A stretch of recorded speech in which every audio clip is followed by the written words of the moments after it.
जंगल के बीचों बीच एक छोटा सा गांव था जो चारों ओर से हरे भरे पेड़ों से घिरा हुआ था। इस गांव का नाम था सुकूनपुर। गांव के लोग बेहद शांत और मिलनसार थे, लेकिन एक दिन गांव में एक अजीब घटना घटी जिसने सबको चौंका दिया। गांव के पास ही एक घना जंगल था जिसमें तरह तरह के जानवर रहते थे। गांव के लोग अक्सर वहां शिकार करने जाते थे, लेकिन एक दिन गांव के मुखिया रामू काका ने जंगल में एक अजीब सी आवाज़ सुनी। वे डर गए और तुरंत गांव वापस आ गए। उन्होंने गांव वालों को बताया कि उन्होंने जंगल में एक भयानक चीख सुनी है। गांव के लोग पहले तो हंसे, लेकिन जब कुछ और लोगों ने भी वही आवाज़ सुनी तो सब चिंतित हो गए। गांव में चर्चा होने लगी कि जंगल में कोई रहस्यमय शक्ति है। कुछ लोगों ने तो उसे भूत प्रेत का नाम दिया, तो कुछ ने इसे कोई बड़ी जंगली जानवर बताया।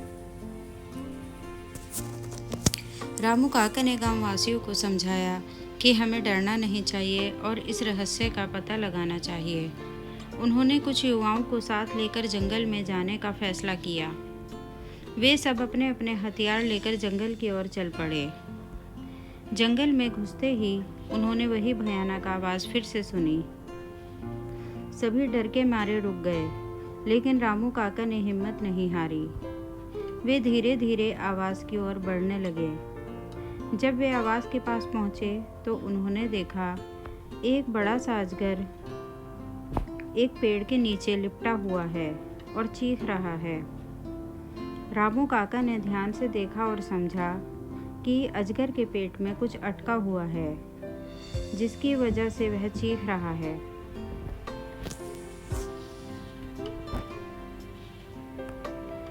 रामू काका ने गांव के युवाओं को इशारा किया और सबने मिलकर अजगर को शांत किया। उन्होंने देखा कि अजगर के पेट में एक छोटा सा हिरन फंसा हुआ है। उन्होंने बड़ी सावधानी से अजगर के पेट से हिरन को बाहर निकाला। अजगर ने राहत की सांस ली और जंगल में वापस चला गया। गांव के लोग इस घटना से बहुत खुश हुए और रामू काका की बहादुरी की तारीफें की। इस घटना के बाद गांव में फिर कभी ऐसी अजीब आवाज़ नहीं सुनाई गई। गांव के लोग इस घटना से सीख गए कि किसी भी समस्या का समाधान डर से नहीं बल्कि हिम्मत और समझदारी से किया जा सकता है।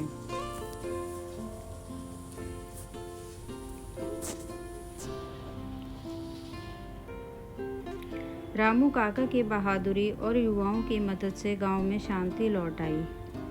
इस घटना के बाद गांव के लोग और भी ज़्यादा एकजुट हो गए। उन्होंने जंगल में जाने से पहले एक टीम बनाने का नियम बना लिया ताकि कोई भी ऐसी घटना फिर से ना हो सके। गांव वाले समझ गए थे कि मिलजुल कर और समझदारी से काम करने से हर मुश्किल का हल निकल सकता है।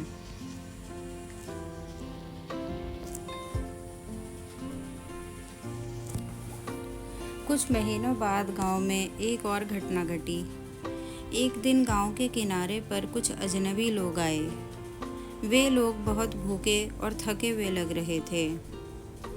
गांव वालों ने उनसे बात की और पता चला कि वे लोग अपने गांव से भटक गए हैं और घर वापस जाने का रास्ता ढूंढ रहे हैं। गांव वालों ने उन अजनबियों की मदद करने का फैसला किया। उन्होंने उन्हें खाना खिलाया और आराम करने के लिए जगह दी। अगले दिन रामू काका और कुछ युवा उन अजनबियों को उनके गांव तक पहुंचाने के लिए तैयार हो गए। रास्ते में एक बार फिर से वे जंगल होकर गुजरे। इस बार भी जंगल में वही अजीब आवाज़ सुनाई दी, लेकिन इस बार रामू काका और उनके साथी डरने के बजाय सतर्क हो गए। उन्होंने ध्यान से सुना और समझा कि यह आवाज़ कहीं और से आ रही है। वे आवाज़ की दिशा की ओर बढ़े और देखा कि एक पेड़ पर एक पक्षी का घोंसला है और उसमें फंसा हुआ एक छोटा चिड़िया चीख रही है। रामू काका और उनके साथियों ने मिलकर उस चिड़िया को घोंसले से बाहर निकाला और उसको आज़ाद कर दिया। गांव के लोग इस घटना के बाद और भी ज़्यादा एकजुट और मजबूत हो गए। उन्होंने एक दूसरे की मदद करने और हर समस्या का हल मिलकर निकालने का संकल्प किया।